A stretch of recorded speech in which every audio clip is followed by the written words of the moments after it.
que existe entre Yetzirah e Beriá é uma distância infinita. É uma distância maior que existe entre uma gota d'água e o que mais? Todas as algas que tem em todos os oceanos. Uma distância infinita. É uma outra dimensão. Ok? Mas a luz ainda era muito, muito forte para criar o nosso mundo físico e material. Ainda não dava. Era muito... Vocês veem quanto grande essa energia era. O que temos em Yetzirah? De novo, mais 10 firot também. 10 firot de Yetzirah, os 10. Agora, aqui uma coisa interessante, né? Vou falar para vocês. Eu pulei. Em Beriá, por exemplo, existe o paraíso superior. Está escrito nos livros que uma pessoa que lhe serve a Deus com extrema devoção durante a vida, depois ele vai aqui para cima, para Beriá, a moradia dele. Uma pessoa que serve a Deus nesse mundo, meia boca, aí vem para Yetzirah. Também é muito bom. Também é muito bom. Certo? Em Atzilut só vai aquelas pessoas que elas eram tão devotas a Deus, eles eram totalmente anulados para Deus durante a vida. Eles não tinham vontade própria. Toda a vontade deles era fazer a vontade do Eterno. Servir o Criador 24 horas por dia, 7 dias por semana, a vida inteira. São pessoas totalmente devotadas a Deus. São os grandes justos, os tzadikim. Moisés, Abraão, Isaac, Jacó. Pessoas desse nível, aí vão para Atzilut depois. Mas só pessoas desse nível. Pessoas como nós, mais simples, né? A gente chega em Beriá, já vai estar excelente. A gente pega o problema que a gente vai para cá. Pessoas como nós. Bom, então, Yetzirah, eu falei o paraíso inferior, aqui é o paraíso superior. Às vezes eu vi num livro também que eles falam que tem outro paraíso inferior mais embaixo também. Mas enfim, todos são muito bons. Você tem de novo os 10 atributos nesse nível. A sabedoria do mundo de Yetzirah. Vou contar uma história para vocês, para a gente entender melhor. O nosso movimento é o movimento Chabad, para quem não sabe. O movimento Chabad, o Rebbe é o nosso mentor espiritual. É conhecido como Rebbe de Lubavitch. Ele foi o 7º Rebbe de uma dinastia de Rebbes. Foi o 7º. Na época do 3º Rebbe de Chabad, ele morava numa cidade na Rússia chamada Lubavitch. Então, por isso que a gente fala Rebbe de Lubavitch. Né? Vocês já devem ter ouvido falar em Rebbe de Lubavitch. Lá em Lubavitch, ele tinha um rabino, o Rebbe era o Rebbe, e tinha um rabino, que era o rabino-chefe da cidade, que ele respondia perguntas. Né? Então, tem muitas leis. A pessoa estava cozinhando uma sopa, caiu um pouquinho, algumas gotas de leite na sopa. Uma sopa de frango, caiu umas gotas de leite. Um judeu mistura carne com leite. Aí ligava para o rabino o que faz com a concha, o que faz com a panela, o que eu faço com a sopa. Então tinha um rabino que ficava respondendo as perguntas na cidade. O nome desse rabino era Rebbe Boruch de Barinossov. Rebbe Boruch de Barinossov era um gênio. Ele sabia tudo o Talmud de cor. Mas, sabe, o Talmud, vocês têm uma ideia? Vocês se lembram das antigas listas telefônicas, páginas amarelas? Não as listinhas que você tem hoje em dia, que de vez em quando chega em casa, né? Aquelas listinhas assim, assinantes, guia de assinantes, certo? Então, o Talmud, Leab, cada volume é o dobro daquilo, são uns 36 volumes. Sabia tudo aquilo de cor. Ele sabia todo o Zohar de cor, tudo. Era um gênio, uma pessoa assim, brilhante. Bom, tinha em outra cidade, um outro aluno, um outro Hassid do 3º Rebbe, que era o Rebbe Hillel de Parit. Esse Rebbe Hillel também sabia tudo isso de cor, só que ele sabia mais. Não só sabedoria, ele era um tipo de pessoas que ele tinha visões proféticas. Era um homem extremamente elevado. Ele tinha visões proféticas ele tinha. Ele jejuava de Shabbat a Shabbat, comia só no sábado, determinadas épocas da vida, ficava a semana inteira sem comer, não dormia. Ele servia a Deus com toda a devoção, com toda a sua alma, todo o seu corpo, com tudo que ele podia. Ele, aos 12 anos, já sabia o Talmud de cor, esse segundo. 12 anos. Então, perguntaram para o primeiro, qual a distância que existe entre você, entre o Rebbe Boruch e o Rebbe Hillel? Aí ele falou, a distância que existe entre eu e o Rebbe Hillel, a mesma distância que existe entre eu e o bode. O bode está tão longe de mim conteúdo todo, Rebbe Hillel. Se pode estudar 500 anos-luz, ele não vai saber nada do que eu sei. Se eu estudar 500 anos-luz, também não vou saber o que o Rebbe Hillel conhece. Então, e aí os Hassidim completavam e falavam que na frente do terceiro Rebbe, o Rebbe Hillel, o Rebbe Boro e o Bode, os três eram a mesma coisa. Essa é a ideia. A sabedoria, a sabedoria de tirar é muito grande para a gente entender. A gente está mais embaixo. É algo totalmente elevado. Mas a sabedoria de tirar para Biá é que nem o Boro do Rebbe Hillel, que nem o Bode do Rebbe Hillel, certo? E de Romá para Tzilut também a mesma coisa.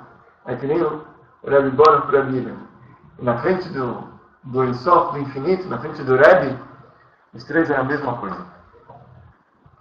Mas enfim, então esse é o mundo de Tzirá. E Deus, Ele queria criar o nosso mundo. E o mundo ainda era muito elevado, estava muito distante de criar o nosso mundo ainda, ok? Porque a luz era muito forte. Então Deus, Ele continuou condensando, e condensou tanto, até que Ele criou um outro mundo espiritual chamado Asiá espiritual. Em Asiá, nós temos também as 10 Sefirot do mundo de Asiá, só que de uma maneira muito mais inferior. A distância que existe entre Asiá e Yetzirá é maior do que o quê? Primeira vez de vocês? Exatamente. Infinita, certo? Incomensurável é uma outra dimensão. Não dá para comparar. Ok? Muito bem. Então Deus quis criar, mas ainda a luz era grande, era muito forte para criar um mundo físico e material. E aí, assim, não sei se a gente continua até criar o mundo, ou a gente... Vocês querem ver como é que realmente criou o mundo físico, ou pode ser semana que vem? Então vamos lá. Deus, Ele continuou condensando essa luz. Ele condensou tanto, mas tanto essa luz. Ele condensou tanto que o que aconteceu? Fez infinitas condensações. Ele condensou tanto que essa luz virou matéria. Virou tudo o que a gente conhece. Virou mesa, virou ar, virou pele, virou água, virou tudo que a gente vê, concreto, virou o mundo. Deus se transformou no mundo.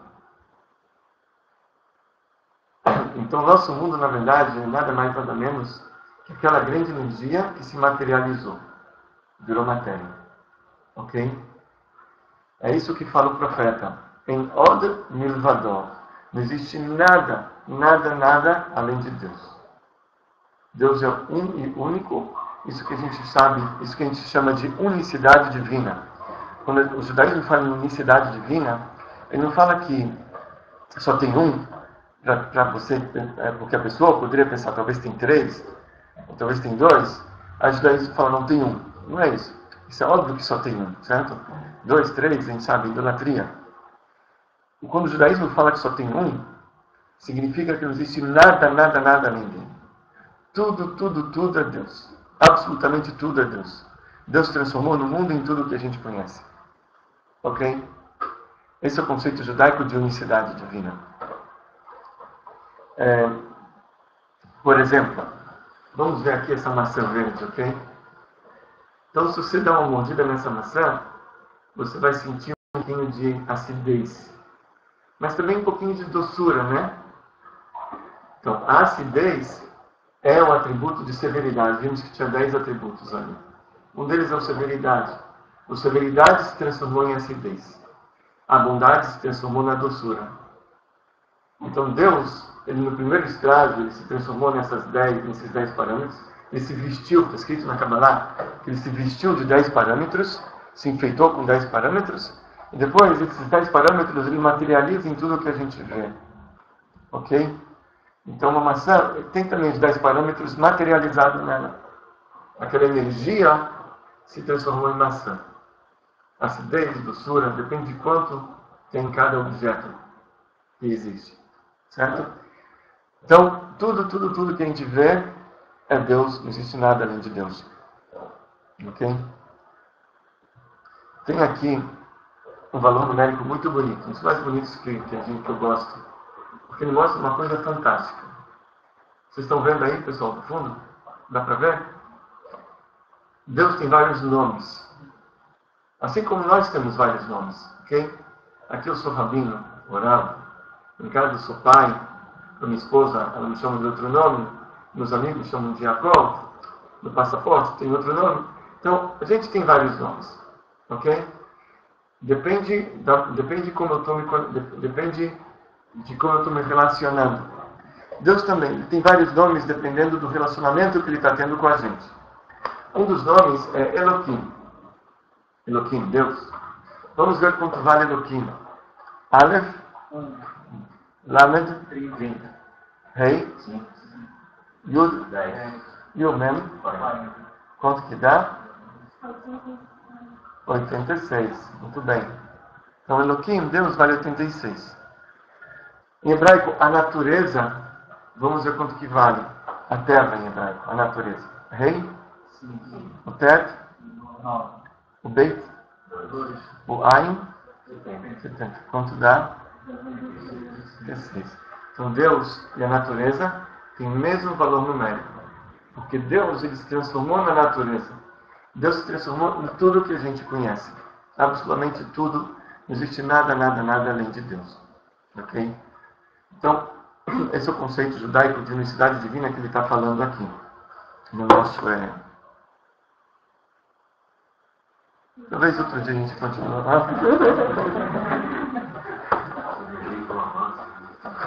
Está ligado com isso, né? Mas é isso que ele está falando aqui. Porque agora a gente pode entender melhor o que ele falou. Segundo versículo, segundo parágrafo da 33. Em primeiro lugar, Deus é absolutamente único. Agora a gente pode entender o que significa que Deus é absolutamente único. Deus, o Criador, não possui nenhuma dualidade intrínseca ou pluralidade. Ele é aquele luzeiro que emana aquela luz simples. Sob qualquer forma, não tem nenhuma pluralidade. Toda a pluralidade evidente que as pessoas veem no Deus único, ou seja, você olha para o mundo, ele tem infinitos detalhes. Como é que um Deus único se transformou em tudo isso? Então, toda a pluralidade que a gente vê é um resultado do processo de criação, de nossa incapacidade de existir na presença infinita do Todo-Poderoso. Porque se Deus ele não tivesse condensado essa luz, e fosse só essa luz simples, a gente não ia conseguir receber tanta energia, a gente é incapaz disso, a gente ia se anular totalmente. Certo? Então, para entender isso, ele introduz aqui que a gente precisa entender o que significa Tzimtzum. Tzimtzum ele fala que significa diminuir e contração. Ele foi diminuindo a luz. Esse é o Tzimtzum que a gente estudou. Deus começou o processo criativo diminuindo sua luz infinita, a fim de dar espaço, por assim dizer, para a sua criação. Ele diminui essa luz para poder dar espaço para a criação. Certo? Então, é isso que nós acabamos de ler. Ele fala do cabo, daquela linha. Ele fala que essa linha é para o mundo como a alma é para o corpo. Então, a energia daquele cabo que vai descendo constantemente, certo? Vai emanando, ela que dá vida ao mundo inteiro, como a alma dá vida ao corpo, certo? E aí, na página 34, só continuando a leitura, a luz infinita de Deus, se fôssemos capazes de senti-la diretamente, revelaria a sua singularidade e unidade absoluta. E tudo se anulava perante aquela grande luz, só existia Deus. A gente só ia ver Deus. Mas a gente não ia nem conseguir existir, na verdade. Está anulado perante Deus. Mas por causa do Tzimtzum, em nosso estado normal de consciência, só somos capazes de sentir a revelação da natureza de Deus através de sua pluralidade de manifestações. No primeiro momento, Deus criou 10 atributos, é uma pluralidade inicial, e que deles ele criou o mundo inteiro. No entanto, um dos princípios mais básicos da fé judaica é que a diminuição e o desaparecimento da luz infinita não deve ser interpretado literalmente. Ou seja, eles não foram eventos que transformaram a natureza de Deus como Criador. Ou seja, quando Deus saiu do buraco negro, não é que Deus saiu de lá. Deus fez com que nós não conseguíssemos enxergá-lo, mas Deus está lá. Deus não mudou com a criação do mundo. Deus é o mesmo antes da criação e depois da criação também.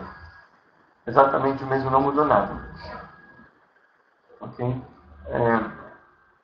Em vez disso, o desaparecimento da luz infinita de Deus do lugar que Ele preparou para a realidade criada ocorre apenas através de nossa perspectiva. É só para a gente não vê, mas Deus está lá.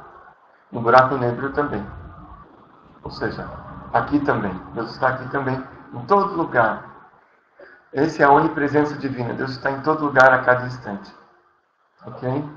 Do ponto de vista de Deus, eu, Deus, não mudei. Um versículo do Tanakh. Deus fala, eu não mudei. Antes da criação, eu sou o mesmo antes da criação e o mesmo depois. A criação não afetou nada a mim. A luz infinita original permanece dentro do vazio aparente e continua a brilhar da perspectiva de Deus, tal como antes do processo criativo e do Tzimtzum inicial. É o mesmo. A luz desapareceu somente a partir de nossa visão. A gente não consegue enxergar. E assim também, com relação ao raio de luz do cabo, a partir da perspectiva de Deus, o sentido de expansão infinita permanece dentro do fino raio de luz que permeia o espaço primordial, ainda que se mantenha alheio a ele. Ou seja, o que ele quer dizer aqui é o seguinte: aquela luz infinita continua também dentro do raio de luz do cabo, que ele é limitado. Deus também se encontra dentro desse raio limitado, com toda a sua infinidade.